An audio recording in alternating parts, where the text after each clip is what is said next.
우리가 고린도 도시의 배경에 대해서 첫째 주와 둘째 주에 설명을 했던 것 같아요. 고린도라는 도시는 굉장히 무역과 상업이 많이 발달했던 그런 도시였기 때문에 전 세계에서 성공하기 위한 사람들이 많이 고린도 도시로 몰려갔다. 계속 이주해 왔다라는 것을 말씀을 드렸어요. 성공주의, 또 물질 만능주의, 이러한 개인주의, 이러한 모든 복합적인 오늘날의 문화와 굉장히 비슷한 모습을 지었던 곳이 바로 고린도 지역이었다라는 거고, 경쟁주의도 굉장히 심했고, 그러다 보니 그 도시 안에 있는 사람들이 교회로 들어왔을 때 당연히 고린도 교회 안에서 형성되었던 갈등들도 그 고린도 도시 안에 있던 갈등의 문제들이 들어왔겠죠. 그러면서 고린도 교회 저희가 1장 초반에 나눴을 때 파가 나눠졌죠. 바울을 좋아하는 사람, 또 베드로를 좋아하는 사람, 또 특별히 제가 이 사람을 강조했죠. 헬라 지식으로 충만했던 아볼로, 수사학적인 언변이 탁월했다. 이런 파로 나눠지고, 그래서 나는 그것도 이것도 저것도 아니다. 오직 그리스도, 오직 예수님만 있다. 이렇게 하는 그런 파들로 나눠졌던 것들을 보았고, 이렇게 나눠져 있는 배경들을 바울이 설명하면서 우리 안에 서로 다른 관점과 다양한 그런 삶의 자리에서 우리를 하나 되게 하는 것은 오직 예수 그리스도의 십자가다. 그리고 십자가를 통해서 우리는 하나 될 수 있고, 같은 마음 같은 뜻으로 온전히 합해야 되는데, 이 온전히 합하다, 카타르티조, 이 단어 어떤 의미가 있다 했죠? 의학용어네, 뼈를 맞추다, 으드득 하면서 비명을 지르면서 딱 맞아지는. 그래서 공동체가 하나 되어지는 데 있어서 오직 십자가를 통해서 하나가 되어질 수 있다라는 부분을 나누었고요.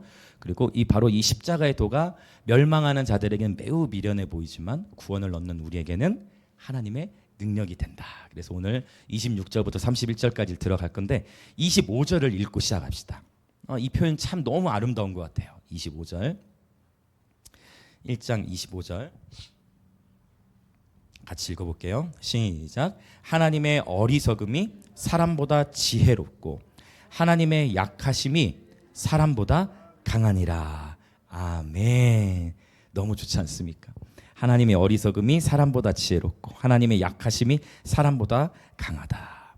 어리석어 보이는 바로 그 십자가의 길이 어떤 인간들의 지혜보다 참으로 지혜로우며, 가장 약해 보이는 십자가의 길이 어떤 인간들이 만들어낸 탁월한 방법들보다 강하시다라고 해서 십자가의 탁월함을 바울이 선포하고 있습니다.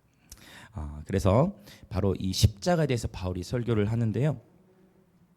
십자가에 대해서 바울이 설교할 때 1장의 후반부를 보면 십자가의 도가 하나님의 능력이다라고 했죠. 하나님의 능력. 이것을 1장 18절부터 25절까지를 설명하고, 그 다음에 나오는 것은 이제 오늘 갈라기에 하나님의 지혜에 대해서 이야기해요. 십자가가 하나님의 능력이고 하나님의 지혜인 줄 믿습니다. 그래서 이 십자가가 하나님의 지혜라는 것을 오늘 바울이 이제 쭉 설교 가운데 풀어 나가는데요. 자, 이제 봅시다. 26절 같이 읽겠습니다. 시작. 형제들아, 너희를 부르심을 보라. 육체를 따라 지혜로운 자가 많지 아니하며 능한 자가 많지 아니하며 문벌 좋은 자가 많지 아니하도다. 자, 세 부류의 사람들이 언급되어지고 있어요. 첫 번째 사람은 어떤 사람일까요? 지혜로운 자인데 그 앞에 어떤 단어가 붙었죠. 육체를 따라. 육체를 따라 지혜로운 자. 여러분, 우리는 삶의 지혜가 필요합니다. 그 앞에 한 단어가 붙은 거예요. 바로 뭐예요? 육체를 따라. 그러니까 이것은 하나님의 지혜를 의미하는 것이 아니라 인간적인 지혜. 이것을 쉽게 얘기하면 우리 이런 표현 들어보셨죠? 인본주의. 하나님의 지혜가 아닌 인간이 고안해낸 인간의 어떤 계획과 인간의 경험에 의해서, 즉 육체를 따라 지혜로운. 자, 그 다음에 두 번째는요, 능한 자. 능한 자라는 표현이 있죠.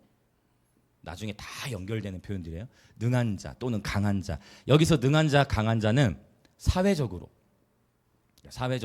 즉 지위, 사회적 지위가 높다든 신분이 높다든지 뭐 이런 걸로 인해서 능한 자, 강한 자, 좀 힘을 발휘할 수 있는, 소위 얘기하면 백 이런 거 있죠. 백 얘기 많이 하잖아. 너 누구 백이야? 뭐 이런 거. 그 다음에 한 부류가 더 있죠. 그렇죠. 자, 이 표현. 문벌 좋은 자. 좋은 어떤 혜택, 어떤 가문, 그렇죠? 또는 부에 대한 이런 이야기인데요. 고린도 교회 안에 너희는 이러한 자들이 많지 아니하도다라고 바울이 표현해요.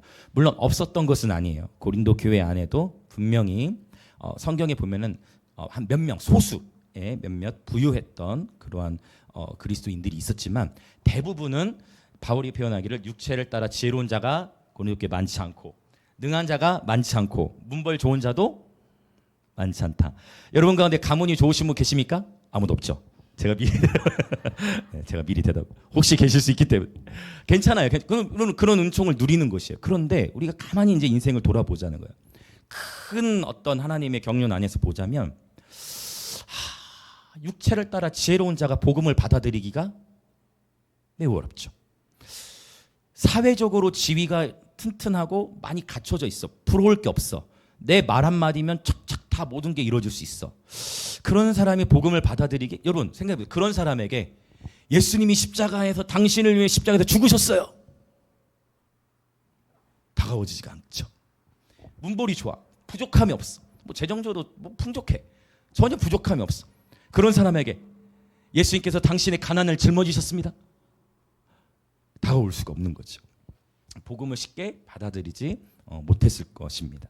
자, 그러면 이제 말씀을 좀 더 풀어나가 볼 건데요. 우리 27절과 28절도 봅시다. 또 어떻게 대조하고 있는지 보려고 해요. 27절과 28절 시작. 그러나 하나님께서 세상에 미련한 것들을 택하사 지혜 있는 자들을 부끄럽게 하려 하시고 세상에 약한 것들을 택하사 강한 것들을 부끄럽게 하려 하시며 하나님께서 세상에 천한 것들과 멸시받는 것들과 없는 것들을 택하사 있는 것들을 폐하려 하시나니. 자, 또 대조해 봅시다. 그러면 하나님께서 지금 택하신 불의 사람도 또 세 가지로 나타나는데 육체를 따라 지혜로운 자가 아니라 하나님께서 어떤 자를 택하셨대요? 이게 사실 표현이 자, 세상에 미련한 뭘로 돼 있죠? 사람이라 죄송해요. 미련한 사람이라고 표현하지 않은 게 헬라어로 봐도 이거를 이 잡것들 막 이런 표현 느낌이에요. 그래서 여기서는 다 남성 복수를 써요. 그러니까 사람을 가리켜서 쓴 표현인데 여기서는요 중성으로 써요. 중성. 그러니까 헬라어는 남성, 여성, 중성 이렇게 나눠지는데 중성. 그러니까 이건 뭐냐면 물건 취급하듯이 이렇게 표현하는 거. 이해되십니까? 세상에서 어떤 자? 미련한 것들. 또 그 다음에 미련한 것들을 택하사 지혜로운 자들을 부끄럽게 하려 하셨다. 자, 그 다음에 두 번째 대조되는 거. 그렇죠. 세상에 이것도 똑같이 어떻게 돼 있어요? 약한 것들. 그래서 보통 제가 이제 헬라어나 히브리어 설명드리면서 이 번역은 아쉽다라고 표현을 종종 해왔는데 오늘 이 고린도서 이 1장 27, 28절 이 표현 보면 이거 번역하는데 정말 애쓰셨겠다. 그러니까 하나님께서 번역자를 통해서 번역하신 건데 굉장히 고민을 많이 했겠구나. 네, 원어적 표현을 그대로 살리기 위해서 겉들로 표현했어. 자, 그 다음에 28절 나오죠. 자, 이건 좀 더 좀 심한 표현 같아. 어떻게 표현 나왔어요? 28절 하나님께서 좀 더 심하죠? 천한 것들. 그 다음에 멸시.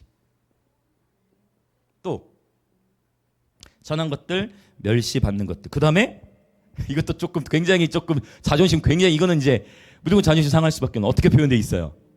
죄송합니다. 이건 제 얘기가 아니고 없는 것들.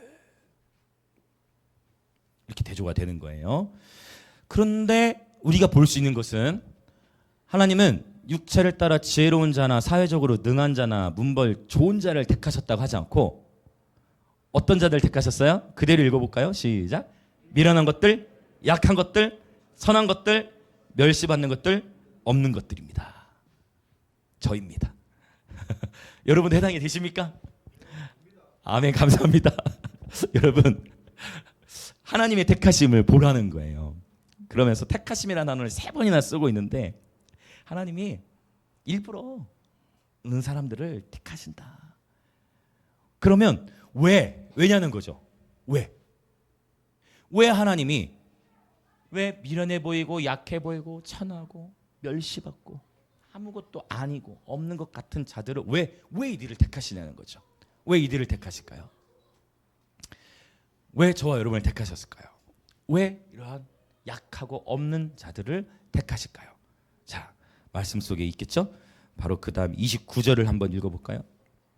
29절 시작. 이는 아무 육체도 하나님 앞에서 자랑하지 못하게 하려 하심이라. 아멘. 이 목적 때문이라는 거예요. 아무 육체도 하나님 앞, 즉 뭐냐면 문벌 좋고 이미 처음부터 잘 갖춰져 있고 육체를 따라 지혜로운 자를 통해 하나님이 이들을 통해서만 일하시면 그들이 삶에서 나중에 무엇을 얘기해요? 누가 잘했기 때문이다. 네. 옥보니스의 그 표현 제가 잘 들려서 좋은 것 같아요. 너무 좋습니다. 지가 잘해서 그렇다. 맞는 표현이에요. 내가 잘나서, 내가 잘하기 때문에, 내가 탁월하기 때문에 이렇게 좋은 일들이 일어났다라고 얘기하면 하나님이 영광에 되어지지 않기 때문에 하나님은 오히려 역전을 일으키시기 위해서 아무것도 아닌 자를 들어쓰셔서 그를 위대하도록 인도하셔서 나는 아무것도 아닙니다. 나는 아무것도 아닙니다. 오직 그분의 은혜로 서 있습니다라고 증거케 하시려고. 할렐루야.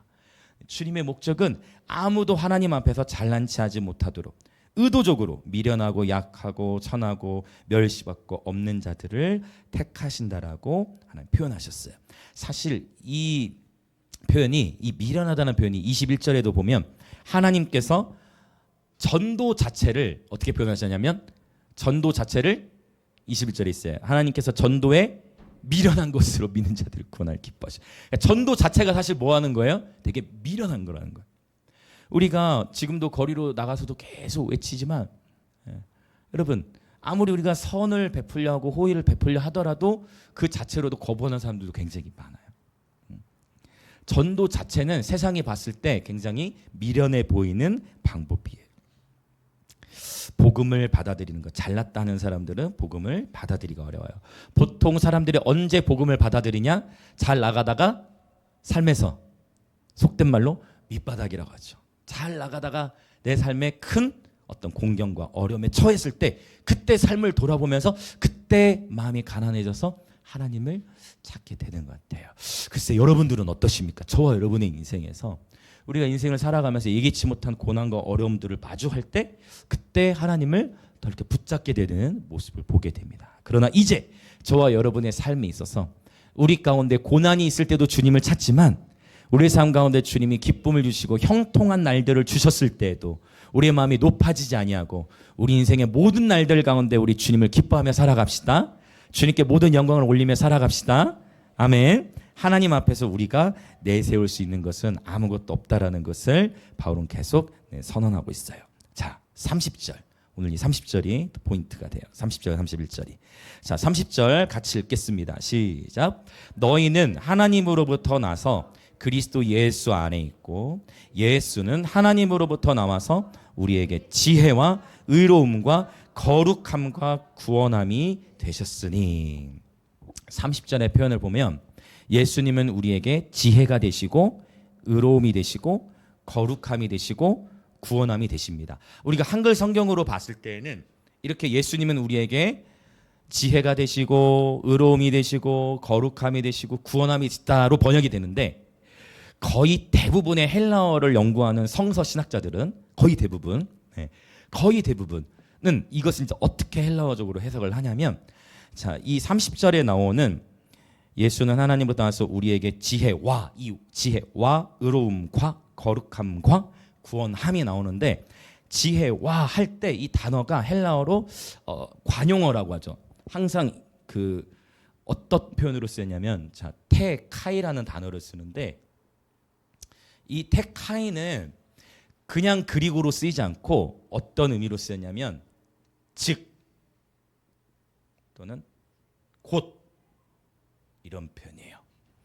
그래서 이 지금 30절에 있는 표현은 사실은 어떻게 돼야 되냐면 지금 이 26절부터 31절은 하나님의 뭐에 대해서 말씀하고 있다고요? 지혜, 하나님의 지혜에 대해서 말씀하고 계시는데 이게 어떻게 해석이 되냐면 그래서 하나님의 지혜는 곧 첫 번째가 뭐예요? 의로움. 하나님의 지혜. 하나님의 지혜이신 십자가. 십자가는 곧 하나님의 지혜인데 이 하나님의 지혜는 첫 번째 의로움, 그다음 두 번째 거룩함, 그다음 구원함. 이렇게 정리가 되어집니다. 그래서 이거는요 헬라어 성경으로 보게 되면 다시 말씀드리면 대부분의 학자들이 이거에 대해서 반론을 하거나 다르게 얘기한 학자들 아직까지는 제가 못 봤어요.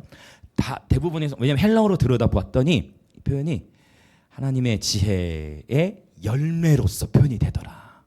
하나님의 지혜는 곧 우리에게 의로움을 주고 우리를 거룩하게 하고 우리에게 구원함이 되신다는 의미로 우리가 볼 수가 있어요. 왜냐하면 그냥 카이만 쓴 게 아니라 바로 이 테카이라는 곧 예전에 제가 요한복음 3장을 강해하다가 사람이 니고데모와 예수님이 대화 가운데에서 뭐와 뭐로 거듭나야 된다 했어요. 물과 성령으로 나지 아니하면 하나님 나라에 볼 수도 없고 들어갈 수 없다 했는데 이거 기억나세요? 물과 성령? 그래서 많은 사람들이 요한복음의 3장에 나오는 물과 성령으로 거듭나야 된다 했을 때 물에 대한 해석을 가지고 어마어마한 해석. 자, 여러분 물이 뭐죠? 그래서 물이 뭘 상징할까요? 이거 하나 가지고요. 물은 이제 여기저기 본문을 이제 가져와요. 그래서 에베소서 딱 6장.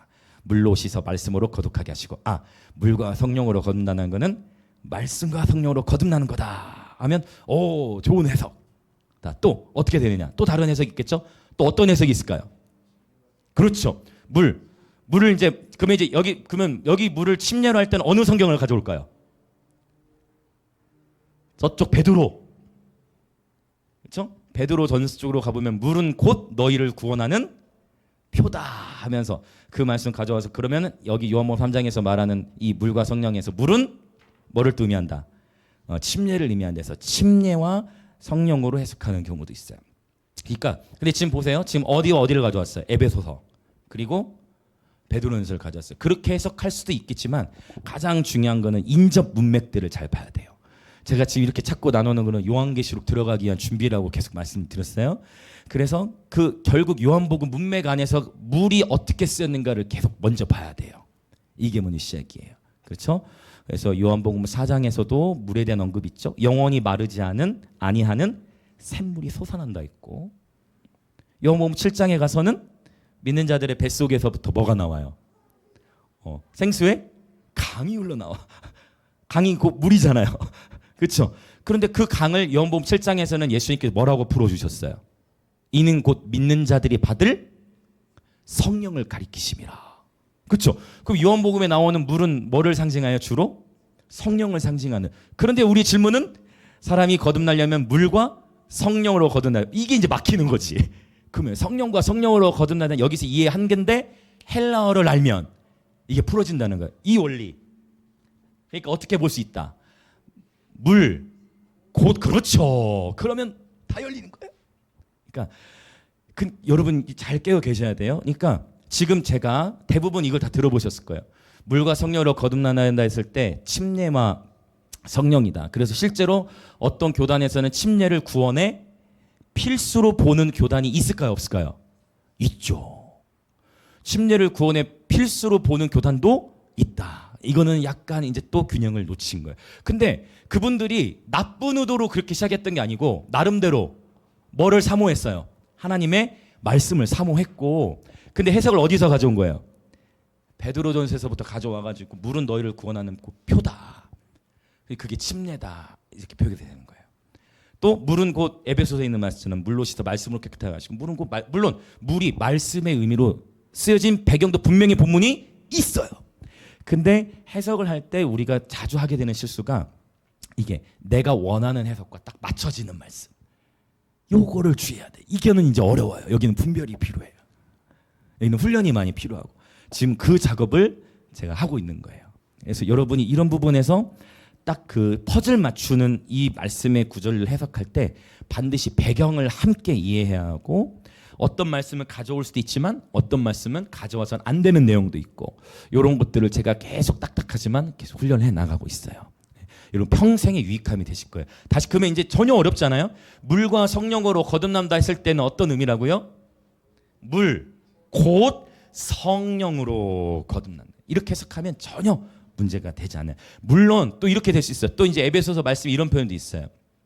성령의 검, 곧 하나님의 말씀. 그래서 성령과 말씀은 따로 뗄 수 없는 것임도 분명하다라는 것을 우리는 또 알 수 있겠죠. 자, 다시 이제 그러면 고린도전서로 돌아와서 십자가하고 하나님의 지혜의 열매는 의로움, 거룩함, 구원함으로 나타난다라고 우리는 볼 수가 있어요. 우리를 의롭다고 인정해 주시는 분은 하나님 아버지시고, 여러분 성령은 뭐죠? 홀리 스피릿이죠.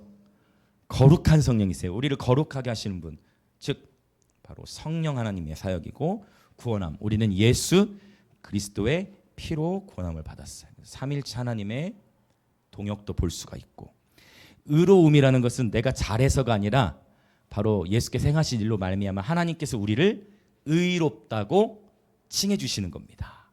그래서 하나님의 지혜, 바로 첫 번째 지혜의 열매는 의로움인데, 저와 여러분이 신분적으로 의롭게 되었음을 의미합니다. 저와 여러분은 예수 그리스도 안에서 의인이 되었습니다. 아멘. 아멘. 옆에 분들에게 인사합시다. 우리는 예수님으로 말미암아 의인이 되었습니다. 아멘. 그러니까 내가 잘해서가 아니고, 그러니까 근데 둘 중에 하나예요. 율법으로 의롭다함을 받을 사람도 그 믿음으로 그렇게 될 수가 있어요. 근데 제가 봤을 땐 그게 더 손해예요. 왜냐하면 율법을 완벽하게 지킬 수가 없거든. 더 힘들어 삶이. 이해되십니까? 그 의도 하나님이 인정하세요. 그러니까 나는 하나님의 기록된 모든 말씀과 율법을 다 지킬 거야. 다 지킬 거야. 그러면 자기가 더 힘들어. 왜냐하면은 마음의 법까지 다 관리를 해야 되기 때문에 의인이 되려면 평생 율법을 돌을 닦아도 싸움이 치열할 거예요. 율법주의로 의롭다함을 받는 것도 방법인데 그걸로 의롭다함을 받기란 어려울걸요. 그런데 우리에게 하나님이 길을 내어주셨는데 그게 뭐냐면 예수께서 나를 위해 행하신 일을 믿는 믿음으로 말미암아 복음에 나타난 이 하나님의 의로 말미암아 우리가 의롭게 되어진 것입니다. 여러분, 율법에서 난 의를 취하시겠습니까? 아니면 예수 그리스도를 믿는 믿음을 취하시겠습니까?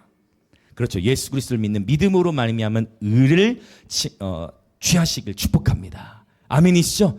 그래서 우리는 여러분 나의 힘으로 의롭다 된 것이 아니라 그분의 공로로 의롭게 되어졌기 때문에 겸손해질 수밖에 없는 자들인 줄 믿습니다. 자, 이게 신분적인 의로움을 말하는, 결국 십자가가 하나님의 지혜이고 십자가를 통해서 우리가 의롭게 되었다, 이걸 지금 바로 얘기하고 있는 거예요.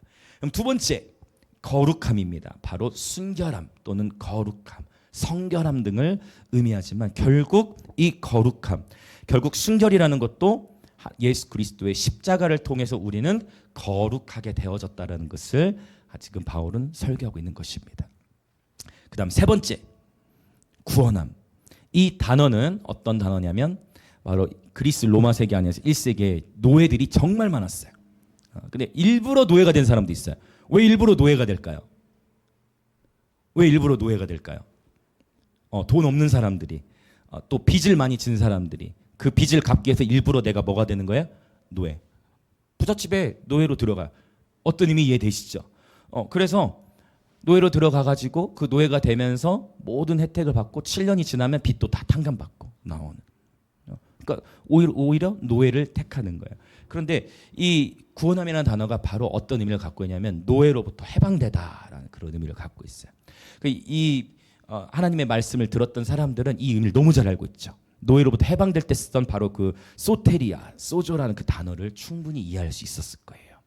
사실 이스라엘 백성들도 1세기 헬라 사람들만 아니라 이스라엘 백성들은 노예 해방에 대해서 뼈저리게 이해하고 있어요. 왜요? 이스라엘 백성 어떻습니까? 어떤 삶을 통과했어요? 430년의 시간 동안 애굽에 종노릇 했잖아요. 430년의 시간 동안 종놀이를 했기 때문에, 종살이를 했기 때문에 이 구원함이라는 단어를 너무나 삶에서 실제적으로 이해할 수 있었던 거예요. 결국 저와 여러분의 죄의 종되었던 삶에서 해방시키신 것은 예수 그리스도의 십자가입니다. 십자가에서 그분이 이루신 일로 말미암아 저와 여러분이 구원함을 받게 되었습니다. 그래서 이 구원함은 다른 말로 하면 사실은 자유예요. 자유. 그래서 요한도 이 비슷한 얘기를 했어요. 아들이 너희를 자유케 하면 너희가 참으로 자유하리라. 할렐루야. 요한복음 8장에서 말씀하고 계셨던 바로 그 자유. 예수님께서 저와 여러분을 자유케 하셨음을 선포합니다. 그래서 우리는 지금도 이렇게 자유롭게 춤을 추며 예배 드릴 수 있는 것입니다. 자, 그러면 이제 이러한 내용들을 가지고 31절 가장 하이라이트가 되겠습니다. 31절 읽습니다. 시작. 기록된 바 자랑하는 자는 주 안에서 자랑하라 함과 같게 하려 함이라. 자랑하는 자는 주 안에서 자랑하라. 자랑하는 자는 주 안에서 자랑하라. 여러분, 기록된 바라는 얘기가 뭐겠어요? 어디선가 이 표현을 가져온 거예요. 그래서 이렇게 가야 돼요. 아까 제가 물과 성령 할 때 그 물을 해석하기 위해서 막 열심히 성경 전체 찾아가지고 무조건 표현 끌어오는 게 아니라 일단 성경 안에서 지금 기록된 바가 나왔죠. 그럼 이런 부분은 무조건 어디선가 가져와야 되는 거예요. 이해되십니까? 다 이해되시죠 지금? 기록된 바니까. 그럼 어디서 가져왔을까요? 네, 아마 관주 성경이 있으시면 친절하게 요즘에 다 기록이 돼 있어요. 어디 있냐면 예레미야에 있어요. 자, 근데 이제 우리가 잘 따라오셔야 돼요. 분명히 기록된 바 자랑하는 자는 주 안에서 자랑하라 이렇게 돼 있어요. 자랑하는 자는 주 안에서 자랑하라. 자, 이 표현을 기억하시면서 예레미야 9장 23절과 24절. 우리가 이 구약에서 신약으로 가져오는 거 지난주였습니까? 그 후에를 말세로 바꾸고 장래일 말할 것을 예언으로 바꾸고 이런 표현들. 그러니까 이게 구약과 신약으로 넘어오면서 똑같이 연결되는 표현도 있고 그 다음에 바뀌어지는 부분도 있어요. 그리고 항상 구약의 말씀을 신약에서 인용할 때는 그 구약의 모든 말씀들의 문맥, 그 스토리도 같이 가져온다라는 것을 우리가 이해하고 9장 23절과 24절 읽을 건데 여러분 23절에 보시면 지금 고린도전서 1장에서 얘기했던 세 가지를 여러분 찾아보셔야 돼요. 9장 23절에 시작. 여호와께서 이와 같이 말씀하시되 지혜로운 자는 그의 지혜를 자랑하지 말라. 용사는 그의 용맹을 자랑하지 말라. 부자는 그의 부함을 자랑하지 말라. 세 가지 찾으셨어요? 자, 첫 번째 지혜로운 자는 뭐를? 나왔죠? 기가 막히죠. 자, 지혜를 자랑하지 말라. 두 번째는요. 용맹을 자랑하지 말래. 용맹 뭐와 연결되겠어요? 사회적으로 능한 자 연결되죠? 하나 더 나오죠. 부함 문벌 좋은 자 연결됩니까? 부함. 자, 이것들을 자랑하지 말라고 하나님은 말씀하시고 바울이 그러면 자랑하는 자는 주 안에서 자랑하라고 했을 때는 기본적으로 교회 공동체 안에서 저와 여러분은 뭐를 자랑하면 안 돼요? 세상의 지혜. 그 다음에 사회적인 어떤 지위로 내가 뭐 사회적으로 막 어떤 탁월한 위치에 있다 이런 거 자랑하면 된다 안 된다. 이거를 고린도전서 1장에서도 자랑한 자는 주 안에서 자랑하라고만 했지만 이 의미가 다 포함이 된다는 거예요. 그 다음에 뭐를 또 자랑하지 말라. 부에 대해서는 자랑하지 말라.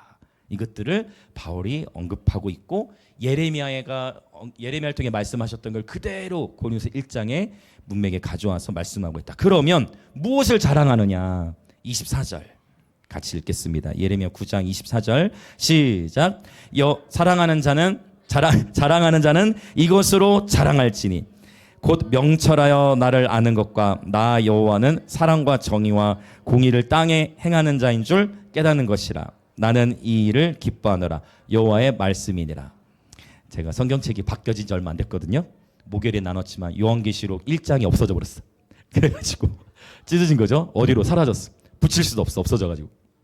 그래가지고 성경책을 바꿨는데 여기다가 빨간 펜으로 동그라미를 너무 많이 치다 보니까 사자로 보이네. 죄송해요. 자랑하는 자는 이것으로 자랑할지니. 두 가지. 뭘로 자랑해라요? 첫 번째 명철하여 예수님 아는 거. 여러분 세상의 지혜를 자랑하지 말고 사회적으로 내가 얼마나 지위가 높은지를 자랑하지 말고 얼마나 부한지 자랑하지 말고 뭐를 자랑하는 거예요? 예수님 아는 거. 요한은 이렇게 얘기하잖아요. 영생은 여모 11장 3절 영생은 유일하신 참 하나님과 그가 뭐니시냐 예수 그리스도를 아는 것이다. 영원한 생명. 이 영원한 생명 가진 것을 자랑하는 거예요. 예수님 아는 것으로 자랑하시기 축복합니다. 아멘. 자, 또 어떻게 얘기합니까? 그것과 또 나 여호와는 사랑과 정의와 공의를 땅에 행하는 자인 줄 깨닫는 것이라. 쉽게 얘기하면 그분 아는 거, 그분에 대해 자랑하라는 건데, 특별히 그분을 아는 것을 자랑하라. 그런데 여기서 또 우리는 한 걸음 더 나가야 돼. 아무리 생각해도 이 자랑하라는 단어를 찾아보고 싶은 욕구. 그래서 이거를 이제 히브리어 성경으로 봤더니 여기서 놀라운 단어가 나와요. 우리가 예배학교 때 그렇게 많이 썼던 단어가 나오는데, 여기서 자랑하라는 단어가 어떤 단어로 쓰였냐면 할랄이 쓰였습니다. 할랄. 너무 감사해. 너무 감사해. 하나님께서 여기서 할랄로 써주셔가지고.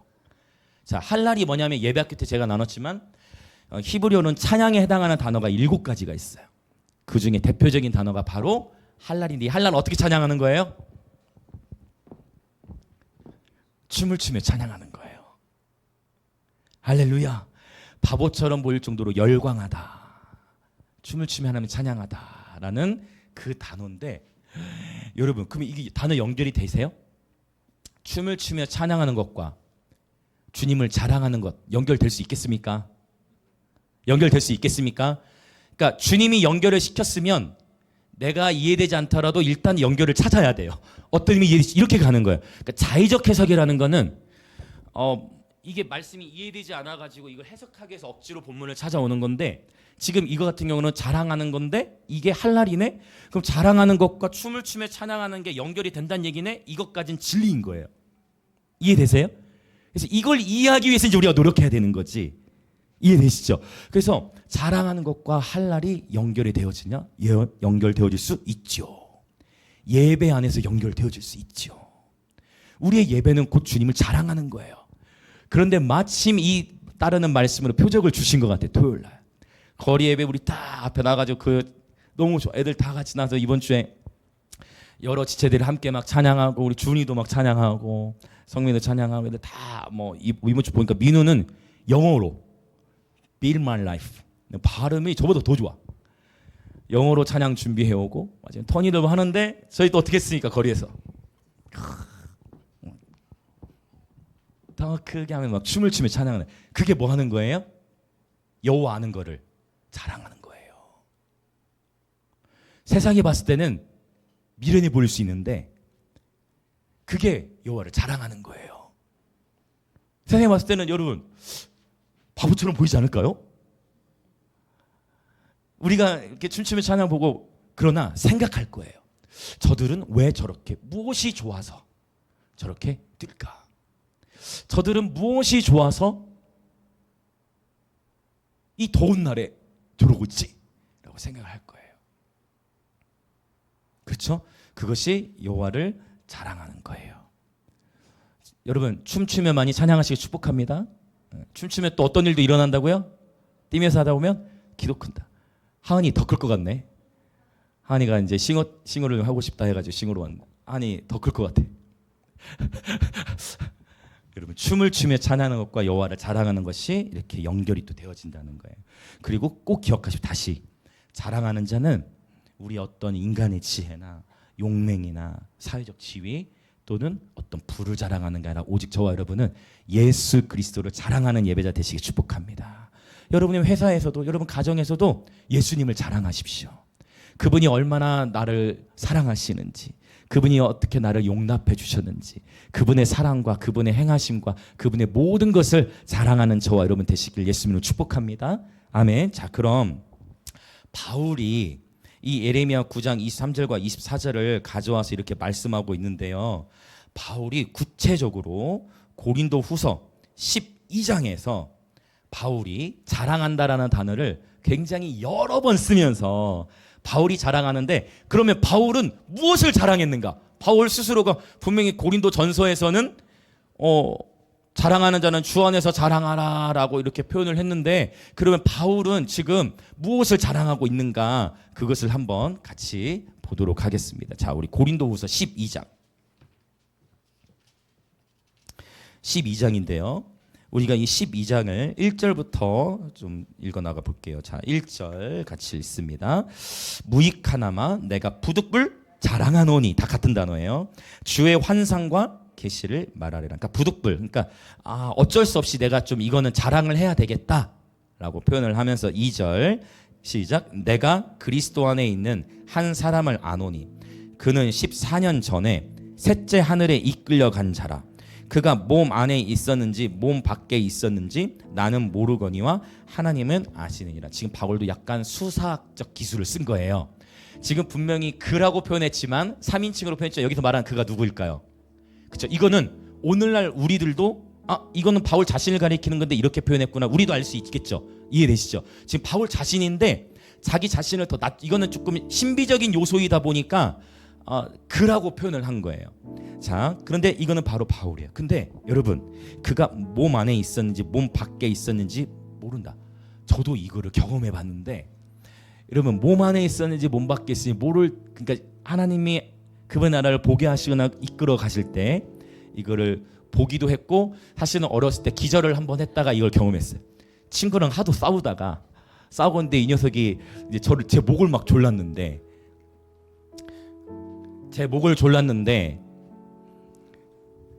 흐름이 제가 끊겼네요. 제 목을 졸랐는데 저도 모르게 제가 기절을 한 거예요. 그 보니까 제가 보이는 거예요. 붕 뜨는 거야. 제가 보여, 붕 떠. 그러다 갑자기 딱 눈을 떴는데 뺨을 누가 때리고 있더라고. 다시 들어온 거죠, 몸 안으로. 그때 만약에 제가 깨어나지 못했으면 그때 이미 주님 곁으로 이미 갔을 수도 있는데, 어쨌든 제 자신이 보이더라고요. 근데 그거 외에도 바울이 얘기하는 거, 그리고 실제 영적으로 신비한 이거를 여러분 트랜스라고 하죠. 예전에 샤머니즘 계열에서 자주 썼던 표현은 입신이라는 단어를 썼는데 우리 또 용어 정리 또 해야 돼 이제. 자, 축사는 어떻게 표현하자? 축기로 표현하자. 기름 부으심은 기름 부음, 세례는 침례. 이렇게. 그럼 입신도 바뀌어야 돼요. 그러면 입신은 어떻게 바뀌어야 되느냐? 영어로는 편한데, 영어로는 트랜스로 하면 되는데 한국어로는 어떻게 바꾸면 되냐면 조금 어려울 수 있지만 황홀경.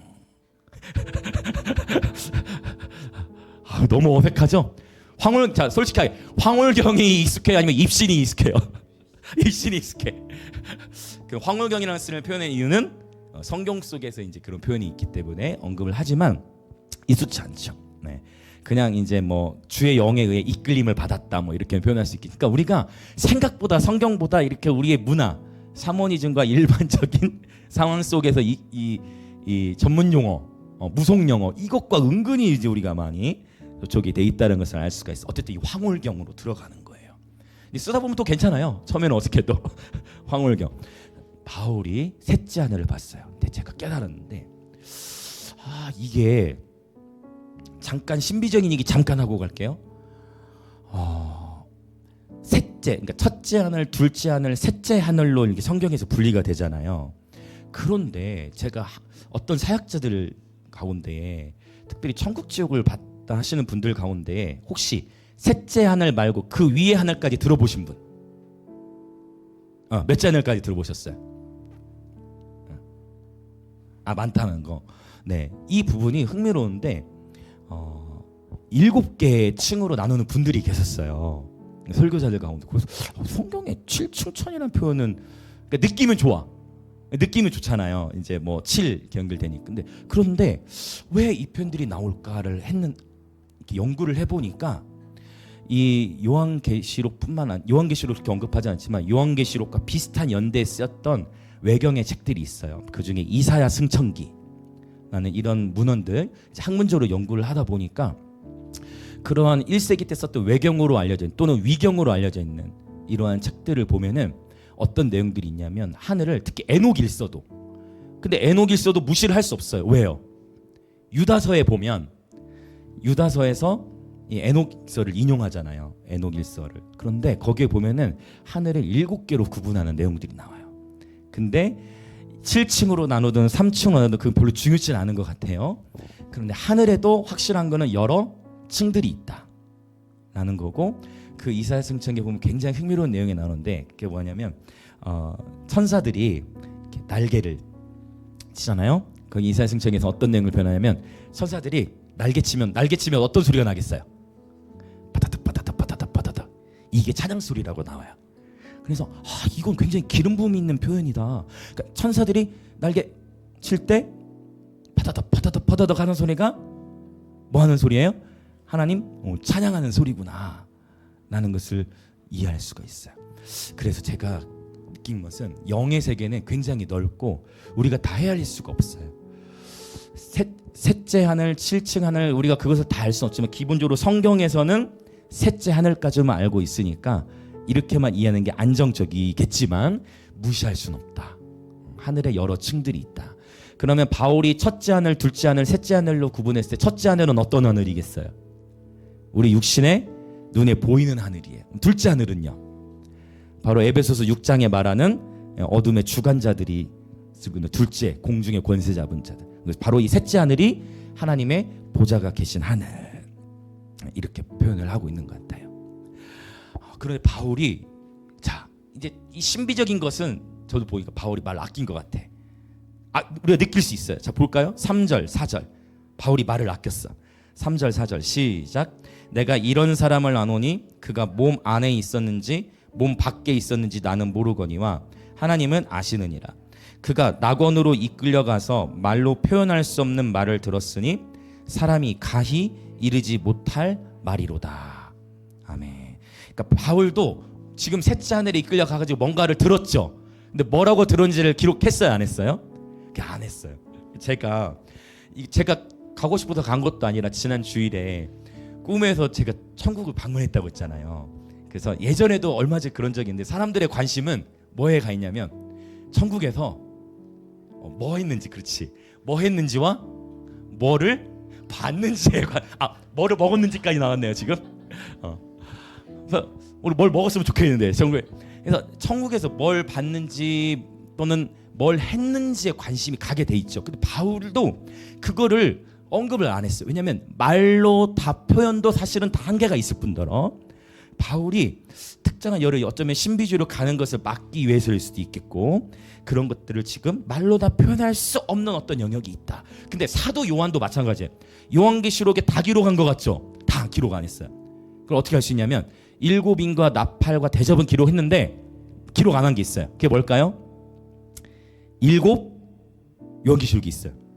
일곱 우레 요한계시록이 있어요. 10장에 요한이 분명히 일곱 인과 나팔과 대접만 본 게 아니에요. 일곱 우레 소리도 들었어. 그리고 그 일곱 우레마다 각각 하나님이 주신 메시지가 있었는데 그건 기록이 됐어요, 안 됐어요? 기록이 안 됐어. 왜? 하나님께서 기록하지 말라고 하셨어. 그래서 기록을 하지 않았어요. 이건 또 뭘까 싶잖아요. 일곱 우레에 대해서 우리가 도대체 그 메시지가 뭔지 정확히 알 수 있을까요, 없을까요? 정확히 알 수 없더라. 왜? 사도 요한이 하나님께 기록하지 말라 해가지고 그게 더 조금 이렇게 속된 말 좀 짜증날 수도 있어요. 왜냐하면 그럼 아예 일곱 우레 자체를 기록하지 말지. 무슨 말 이해되세요? 일곱 우레 자체를 기록하지 말지 뭐하러 일곱 우레를 또 언급만 해놔. 그리고 일곱 우레가 있다. 그런데 내가 다 말할 수 없다. 약간 여기서 우리는 스트레스를 받는 거예요. 차라리 말하지 말지. 근데 뭘까 하는 궁금증을 가지고 있지만 우리가 정말로 주님이 오시면 일곱 우레의 메시지가 무엇인지 주님께 직접 들을 수 있는 시간이 있을 줄 믿습니다. 그런데 또 이렇게 학자들은 항상 이게 이제 절대 그냥 넘어갈 수 없잖아요. 그래서 계속 연구하는데 일곱 우레, 일곱 천둥 소리가 시편에 29편에 보면 여호와의 소리가가 7번 언급돼 있어요. 그래서 요한계시록의 일곱 우레와 시편 29편은 연결될 것이다 라고 충분히 묵상해보고 생각해볼 수 있어요. 연결점이 실제로 큽니다. 특별히 예배적 관점 안에서는 일곱 우레, 정확하다고 단정 지을 수는 없어요. 그러나 일곱 우레 시편 29편에 여호와의 소리가 7번 등장해요. 저도 연결된다라고 믿습니다. 그래서 어떤 영역은 하나님께서 우리로 하여금 더듬어 찾아 발견하게 하라 하셨어요. 잠언에 보면은 그래서 이를 숨기는 것은 하나님의 영화요, 그 일을 살피고 발견하는, 보물찾기 하듯이 발견하는 것은 우리들의 기쁨이다 라고 표현을 하였는데, 자 어쨌든 바울도 다 말하지 않았어요. 그러면 5절 볼까요?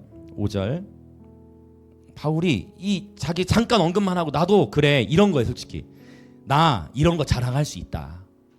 내가 천국에서 나 셋째 하늘에 가가지고 내가 보고 한 거 나 이거 자랑할 수 있다. 근데 5절 봅시다. 어떻게 바울이 결단하냐면 시작. 내가 이런 사람을 위하여 자랑하겠으나 나를 위하여는 약한 것들 외에 자랑하지 아니하리라. 그러니까 충분히 바울이 내가 이렇게 천국에서 이런 거 봤고 나 이런 거 본 사람이야 라고 할 수 있음에도 불구하고 바울이 그걸 강조하지 않고 바울이 어떻게 얘기하는 거예요? 나는 내 약한 것만 자랑하겠다 라고 바울이 언급하는 거예요. 자, 6절부터 또 읽어나갑시다. 시작. 내가 만일 자랑하고자 하여도 어리석은 자가 되지 아니할 것은 내가 참말을 함이라. 그러나 누가 나를 보는 바와 내게 듣는 바에 지나치게 생각할까 두려워하여 그만두노라. 여러 계시를 받은 것이 지극히 크므로 너무 자만하지 않게 하시려고 내 육체의 가시 곧 사탄의 사자를 주셨으니 이는 나를 쳐서 너무 자만하지 않게 하려 하심이라. 영의 세계는 정말 광활한데 바울이 그런 것들 다 자랑하지 않겠다고 하면서 자, 흥미로운 걸 얘기해요. 바울에게 있어서는 약간 사역적인 측면에서는 자존심 상하는 얘기예요. 지금 바울이 뭐라고 표현해? 내 육체의 가시인데 이 육체의 가시를 또 이 편 썼죠. 곧 육체의 가시, 곧 육체의 가시 뭐다? 사탄의 사자. 사탄이 내게 준 가시다라고 지금 표현하는 거예요. 그리고 바울이 뭐라고 표현해? 내가 너무 교만하지 않게 하기 위해서 이 육체의 가시를 허락하셨다. 그러면 바울이 얘기하는 이 육체의 가시는 뭘까요? 바울이 지녔던 육체의 가시는 뭘까요? 자, 일단 우리 8절 먼저 한번 볼까요? 8절. 자, 8절 시작. 이것이 내게서 떠나가게 하기 위하여 내가 3번 주께 간구하였더니. 자, 그러니까 여러분 바울은 얼마나 놀라운 치유사역자예요. 바울의 손수건하고 앞치마만 쫙, 손수건 그냥 하나 쫙, 손수건 딱 덮여지면 오, 병이 막 나와버려. 앞치마 사도행전에 나오잖아요. 바울이 찾던 앞치마, 손수건 하나 딱 그 가져가가지고 만지면 병이 나. 이런 놀라운 치유사역이 바울을 통해서 풀어졌는데 정작 바울 자신은 고쳐요, 못 고쳐요? 바울 자신은 고쳐요, 못 고쳐요? 분명히 다른 사람들은 자신이 쓰던 앞치마와 손수건 가지고도 병이 나와버리는데 정작 자기 자신에 대해서는 치유 기도를 해도 낫질 않아. 그럼 여기서 이 육체의 가시가 무엇이었을까를 가지고 우리가 연구해보면 우리가 어떻게 찾아볼 수 있느냐? 아마도 이것은 어떻게 연결되냐면 바울이 예수님을 핍박하고 있던 당시에 다메섹 도상으로 또 예수 믿는 사람 죽이려고 가다가 그때 무엇을 봐요? 하늘로부터 큰 빛을 보게 됩니다. 그 큰 빛을 보고서 바울이 음성을 들어요.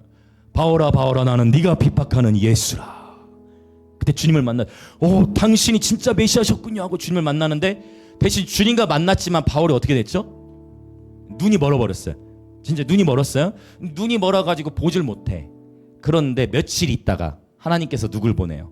그렇죠, 아나니아라는 선지자를 보내. 그래가지고 아나니아를 통해서 바울아 하나님께서 너의 눈을 뜨게 하신다. 바울의 눈이 떠졌습니다. 할렐루야. 그리고 사역을 하게 됐는데 아마도 여기서 말하는 육체의 가시가 바울에게 안질이었을 것이다. 즉 눈의 병. 정확히 눈병이 어떤 형태인지 왜 이걸 우리가 더 이렇게 추측하게 되냐면 갈라디아서 4장에 가서 보면 갈라디아 교회 성도들이 바울을 너무 사랑해가지고 뭐라고 표현하냐면 할 수만 있다면 바울 당신을 위해 어떤 표현이 나옵니까? 아니 어떤 표현이냐면 죽겠다 할렐루야. 어떤 표현이냐면 할 수만 있으면 내 눈을 빼서 당신에게 이식시켜주고 싶다. 그러니까 본 거예요. 뭘 봤을까요? 바울이 설교를 하든지 찬양을 하다가 뭐라고 할까 눈병이 이제 안진의 증세가 눈을 뜨지 못하다든지 알레르기성 이런 거 심하면 막 그런 현상도 일어나잖아. 어쨌든 그런 눈병이 심하게 있는 거를 본 거예요. 그러면 여러분 바울은 당대 최고의 치유사역자예요. 당대 최고의 치유사역자가 자신이 아파서 괴로워하고 있는 모습을 성도들이 보는 거예요. 상상이 됩니까 여러분? 여러분 상상이 되세요? 그래서 이 표현을 봤을 때 바울이 쓴 육체의 가시는 안질이었을 것이다라고 많은 학자들이 언급하고 있어요. 눈병. 아이러니죠. 그런데 여러분 이런 아이러는요 오늘날에도 일어나요. 제가 예배 사역하면서 수많은 사역자들을 만났잖아요. 제프 젠슨이라는 아주 또 세계적인 치유 사역자, 그분이 한국에 오실 때 저도 예배 인도도 하고 했었는데 어느 날 아주 진짜 탁월한 치유 사역자예요. 근데 그분이 어느 날, 아직 젊으세요? 이제 50대 초반인가? 50 하나 그냥 됐을 건데, 그분이 어느 날 그냥 욕조에서 심장마비로 하늘의 부름을 받았어요. 또 여러분도 아마 이 이름 아실 건데 저도 참 좋아하는 빌 존슨 목사님이라고, 빌 존슨이라는 분이 계세요. 참 너무 탁월한 목사님이신데요. 치유 기적이 엄청 나타납니다. 그런데 사모님이 얼마 전에 암으로 소천하셨어요. 아직 젊으신데 세계적인 치유 사역자예요. 그런데 암으로 소천하셨어요. 여러분, 그래서 우리는 이 세상에서 일어나는 모든 일들을 다 설명하는 게 불가능해. 다 몰라요. 우리는 단지 우리가 할 수 있는 건 뭐예요? 아픈 지체가 있으면 병이 낫기를 함께 기도하고 할렐루야, 그렇게 살아가는데, 그럼에도 불구하고 여러 해결할 수 없는, 다 이해할 수 없는 삶의 일들이 여러분 발생합니까? 안 합니까? 발생한다는 거예요. 그럴 때 우리의 고백은 뭐냐면, 다 이해할 수 없을 때라도 감사하며 하나님께 나아가는 것입니다. 다시 바울 얘기로 돌아오면 얼마나 여러분 좀 민망할 수 있지 않겠습니까? 그렇게 수많은 사람들이 바울을 통해 치유됐는데, 바울 정작 자신은 눈병으로 그렇게 사역하면서 그 눈병이 증세에 나타나고 있을 때 성도들이 그걸 보고, 바울 당신 눈 때문에 괴로워하는 것 같은데 내 눈을 빼서 당신에게 주고 싶습니다. 아마 당시의 의학기술이 오늘날과 같았다면 누군가는 이식을 하지 않았을까? 누군가는 이식을 하지 않았을까? 이런 생각을 해봐요. 당시 의학기술로는 뭐 불가능한 거죠. 어쨌든 그런 표현들을 했다라는 것이죠. 자, 바울이 3번은 기도했다고 해요. 3번. 하나님, 나 이거 치유해 주세요. 내 눈 하나님 치유해 주소서. 여러분 얼마나 멋지게 기도했겠어요. 하나님, 나 하나님의 영광을 위해 살 겁니다. 나 온 세계 복음 계속 전하고 있잖아. 나 주님의 종이잖아요. 내 눈 치유해 주세요 했는데 치유돼야 안 돼요. 치유가 안 돼. 남아있는 가시가 있는 거예요. 그럼 왜냐는 거죠. 하나님이 뭔가를 허용하셨어요. 자, 9절 바울이 깨닫습니다. 9절 시작. 나에게 이르시기를 내 은혜가 내게 족하도다. 이는 내 능력이 약한 데서 온전하여 짐이라 하신지라. 그러므로 도리어 크게 기뻐함으로 나의 여러 약한 것들에 대하여 자랑하리니 이는 그리스도의 능력이 내게 머물게 하려 함이라. 아멘. 내 은혜가 내게 족하도다. 이는 하나님의 능력이 바로 네가 약한 데서 온전해지기 때문이다 라고 하나님의 마음을 바울이 헤아리기 시작해요. 그러자 바울이 뭐라고 표현합니까? 그러므로 도리어 나는 어떻게 한다? 내 약함으로 인해 크게 기뻐한다. 그리고 나는 나의 약한 것들에 대하여 자랑하노라. 할렐루야. 내가 수많은 사역하고 막 화려한 거 하고 그것도 자랑하시는데, 그게 아니라 바울이 뭐라고 해요? 나는 내 약한 것들에 대해, 그래 나도 여러분과 똑같은 사람에 불과하다. 하나님이 치유해 주시지 않으면 이건 나을 수 없는 것이다 라고 철저하게 인정하고 있는 모습. 자, 10절 같이 읽고 우리 기도하겠습니다. 10절 시작. 그러므로 내가 그리스도를 위하여 약한 것들과 능욕과 궁핍과 박해와 공고를 기뻐하노니 이는 내가 약한 그때의 강함이라. 아멘. 바로 이겁니다. 바울이 자랑이라는 단어 계속 쓰고 있는 거 보이세요? 바울이 계속 자랑 얘기하는데, 신비로운 계시에 대해서는 내가 말하지 않겠다라고 해버리고, 바울이 오히려 자신이 가장 약해 보이는 거, 사역자로서 약간 속된 말로 까고 떨어지는 이 손수건만 돼도 병이 치유되는 이 놀라운 사역자가 자신의 이 안질이라고 저는 생각하는데, 이 눈병이 치유되지 않은 거 가지고 이것을 자랑하는 이 모습을 통해 나의 어떠함, 나의 이름이 드러나는 게 아니라 오직 예수의 이름이 증거되기만을 원했던 바울의 자랑합니다. 그래서 자랑하는 자는 주 안에서 자랑할지라 라는 것이지요.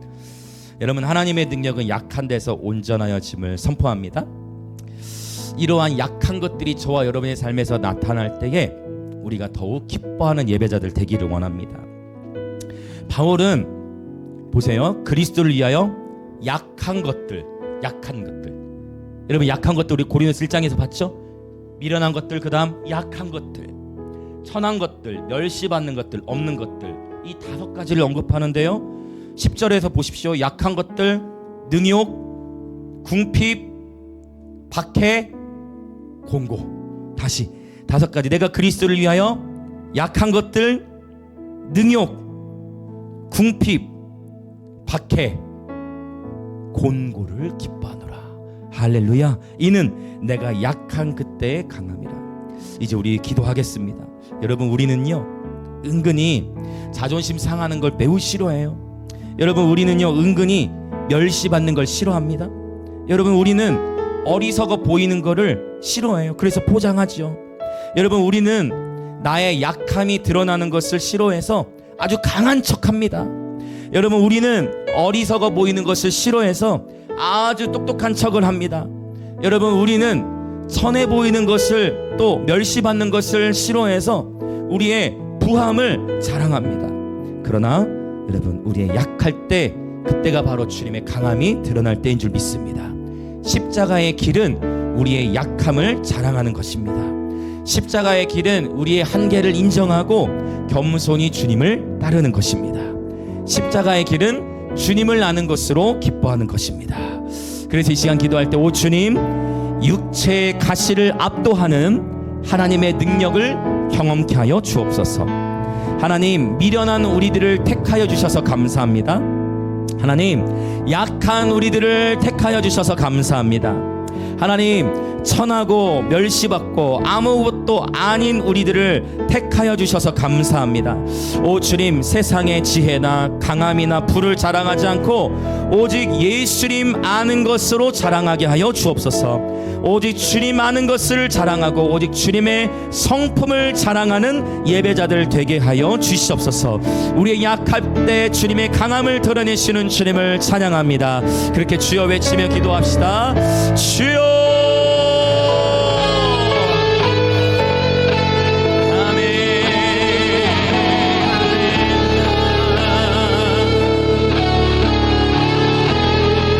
예수님, 자랑하는 자는 주 안에서 자랑하라고 말씀하시면서 너희의 운벌과 너희의 세상의 지혜와 너희의 부함과 너희의 사회적인 지위를 자랑하지 말라고 주님 말씀하시면서 하나님의 택하심, 주님은 미련하고 세상에서 약하고 천하고 멸시받고 없는 것들을 택하셔서 반전을 일으키시고, 바로 이렇게 내가 한 것이 아니라 하나님이 하셨다라고 증언하도록 세상에서 가장 미련해 보이고 약해 보이고 천해 보이고 멸시받고 아무것도 없는 자들을 택하셔서 하나님의 부요함을 드러내도록 인도하시는 주님의 선하심을 찬양합니다. 이 하나님의 지혜의 탁월함을 찬양합니다. 어쩜 우리의 인간의 지혜의 길과는 반대의 길로만 가시는지요.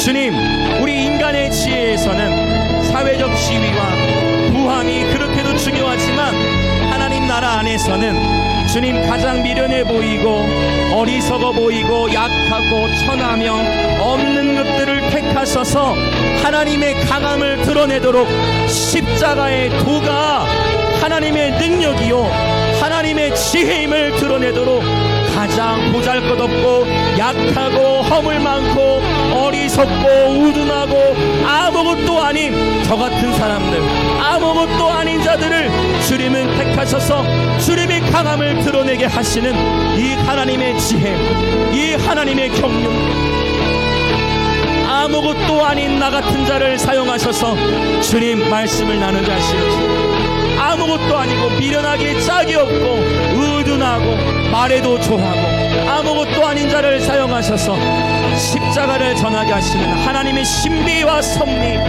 하나님, 우리의 인생이 이 고린도 교회가 돌파해야 됐던 것처럼 어떠한 사회적 지위나 문벌 이것이 아니라 오히려 주님은 가난한 자에게 복음이 전파되게 하시고 억눌린 자를 자유케 하기 위하여 이 땅에 오셨던 것처럼 아버지, 건강한 자에게는 의원이 필요가 없지요. 건강한 자에게는 의사가 필요가 없지요. 주님은 연약한 자들, 가난한 자들, 헐벗은 자들, 굶주린 자들, 연약한 자들, 아버지 가장 천하고 약하며 무던한 자들에게 찾아오셔서 그들을 세우시고 하나님의 사람으로 이끄셔서 하나님이 하셨다라고 증거케 하시는 우리 주님의 성령. 오 주님, 오늘 그렇게 우리 영광 임재의 모든 지체를 붙들어 주시고 아버지, 우리가 오직 예수님 아는 것을 자랑하게 하소서. 주님, 바울은 수많은 천상의 계시들을 보았지만 자신이 본 천상의 계시로 영적 우월감을 드러내거나 자신이 본 천상의 계시로 영적 우월감을 드러내거나 교만한 모습으로 또는 뭔가 자신이 더 높은 위치에 있다라는 것을 주장하지 아니하고, 바울은 이런 것들에 대해서는 말을 아끼고 바울은 이야기하기를 나는 나의 약한 것을 여러분에게 자랑하고 싶습니다. 왜냐하면 그렇게 될 때 여러분이 나를 바라보지 않고, 그래야만 여러분이 나를 바라보지 않고 예수님을 바라보기 때문입니다. 그리고 저도 교만하지 않을 수 있기 때문입니다 라고 바울이 고백하듯, 주님, 우리 또한 우리의 약한 것을 자랑하는 예배자들 되게 하여 주시옵소서. 아버지, 나의 약함을 자랑하는 예배자 되게 하여 주시옵소서. 아버지, 바울의 고백처럼 그리스도를 위하여 약한 것들과 능욕과 궁핍과 박해와 곤고를 기뻐하는 예배자 되게 하여 주시옵소서. 그리하여 우리의 삶을 통해 오직 예수 그리스도가 증거되게 하여 주시옵소서. 아멘. 예수님 감사합니다.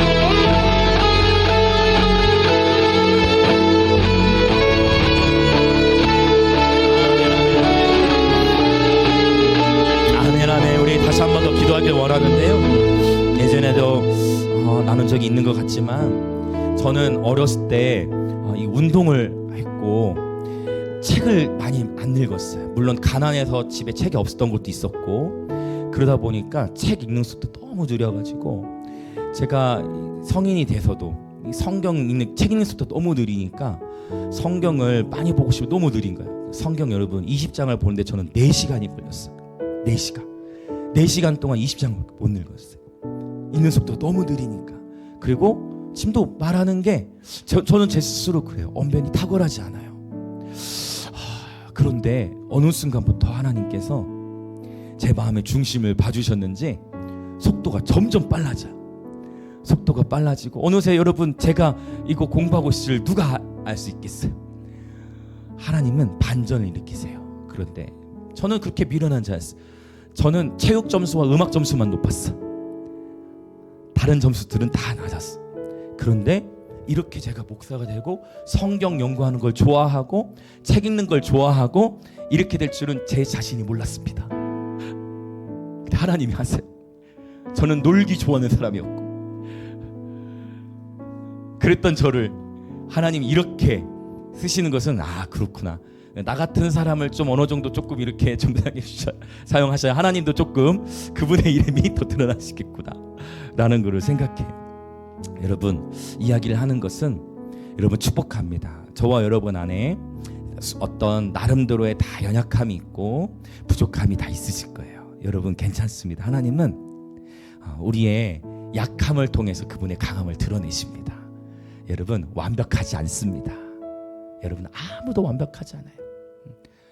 아무도 완벽하고, 어제도 저도 우리 성민은 알 거예요. 이제 제가 교회 차를 타고 또 동네를 몇 바퀴 돌았습니다.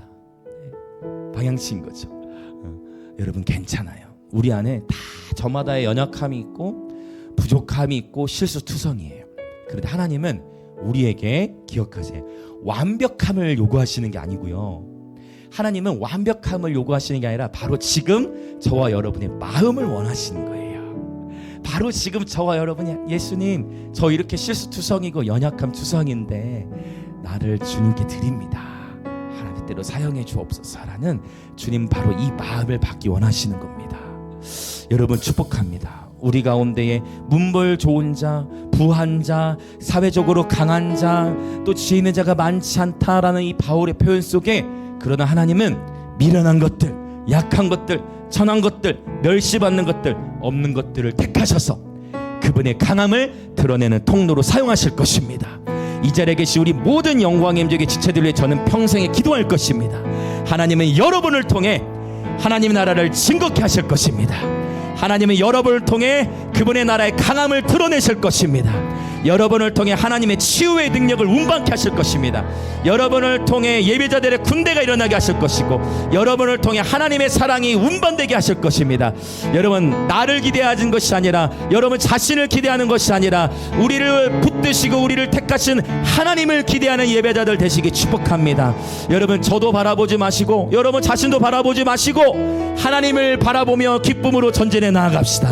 우리 모두는 다 연약한 자들입니다. 그러나 우리의 약한 가운데 주님의 강함이 더욱 명확하게 드러나는 공동체 되어질 것입니다. 그분의 십자가가 우리를 붙들어 주실 것입니다. 그렇게 다시 한번 주여 외치며 기도합시다. 주여,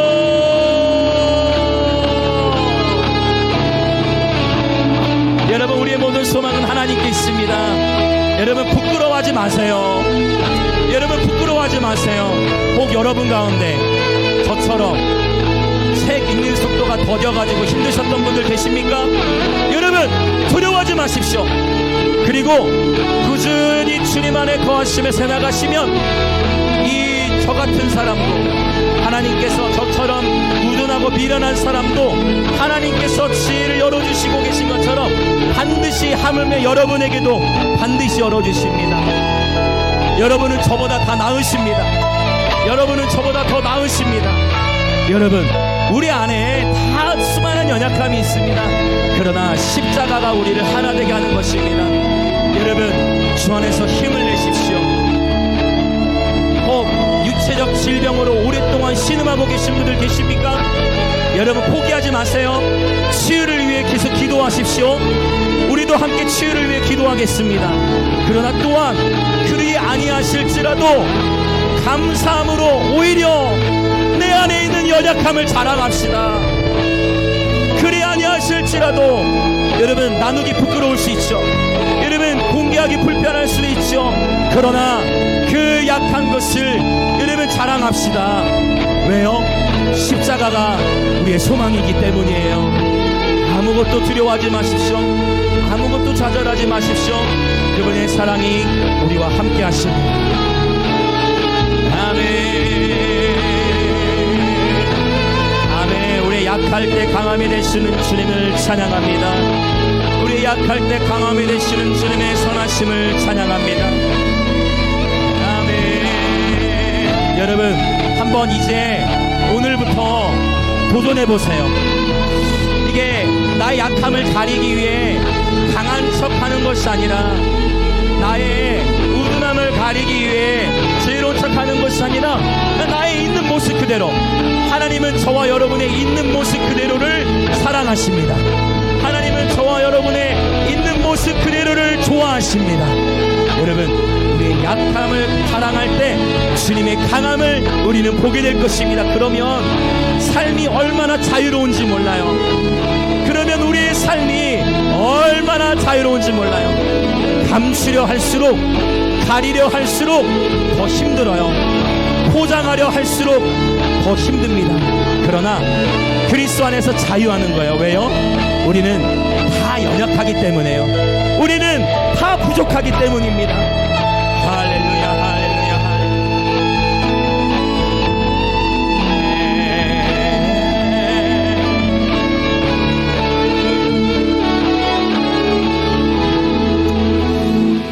아버지, 우리는 다 그릇 행하여 각기 제 길로 갈 때가 너무나 많습니다. 아버지, 이제 솔직하게 주님 앞에 서서, 주님, 이미 주님은 우리를 의롭다 말씀하셨고, 이미 우리를 성도 거룩하다 말씀하셨고, 이미 주님 우리를 구원하셔서 자유케 하셨습니다. 죄의 종되었던서부터 우리를 해방시켜 주셨습니다. 이 십자가의 지혜를 찬양합니다. 아버지, 포장하려 하지 않겠습니다. 아버지, 센 척 하지 않겠습니다. 아버지, 일부러 강한 척 하지 않겠습니다. 나의 있는 모습 그대로 주님 앞에 서겠습니다. 아버지, 바울처럼 나의 약한 것을 자랑하겠습니다. 그러나 그러할 때 주님의 강함이 드러난다 말씀하시니 나는 낮아지고 예수만 높아지소서. 우리의 삶의 모든 순간과 삶의 자리에서 예수의 이름이 더욱 높임을 받으시옵소서. 예수의 강함을 드러내고 예수의 주되심을 우리의 삶을 통해 드러내는 그러한 예배자들 되게 하여 주옵소서. 아버지, 이 십자가의 도가 하나님의 능력이자 하나님의 지혜임을 고린도전서 1장을 통해 나누었습니다. 아버지, 우리 영광임직의 모든 지체들 기쁨으로 이 십자가의 길을 걸어가면서 하나님의 능력과 하나님의 지혜를 날마다 경험하며 맛보며 살아가도록 주님 축복하여 주옵소서. 그리하여 십자가의 도대로 살아갔을 때에 경험한 하나님을 간증하고 전하게 하여 주옵소서. 아버지, 오늘 또 우리 지체들 주 앞에 예물을 드립니다. 이 예물을 통해 주님, 이 예물을 드린 모든 지체들 하늘의 신령한 복과 땅의 기름진 복으로 축복하시되 주의 몸된 교회는 북한과 감비아와 인도를 넘어 대한민국과 열방을 더욱 넘치도록 섬기도록 재정의 기름을 부어 주옵소서. 지금은 우리 주 예수 그리스도의 은혜와 하나님 아버지의 놀라우신 사랑과 성령 하나님의 감화 감동 교통하심이 십자가의 도가 하나님의 능력이요 하나님의 지혜이며 이 십자가에 나타난 하나님의 지혜의 열매는 의로움과 거룩함과 구원함으로써 바울이 자랑하는 자는 주 안에서 자랑하라고 말씀하신 것은 우리의 사회적 지위나 우리 어떤 문벌이나 세상의 육체를 따른 지혜를 자랑하는 것이 아니라 오직 약한 것을 자랑하고 능욕받고 멸시받고 곤고함 받는 것을 그리스도 안에서 자랑하도록, 그렇게 바울은 자랑하라고 말씀하였던 아버지, 이 모든 말씀을 취하여 우리 삶의 자리에서 포장하지 아니하고 있는 모습 그대로 주와 동행하면서 우리 또한 우리의 약함을 자랑하기로 결단하는 우리 영광임재교의 모든 성도들과 오늘 이 예배에 참여하는 그리스도의 몸의 모든 지체들 가운데에 지금으로부터 영원토록 함께 있을지어다.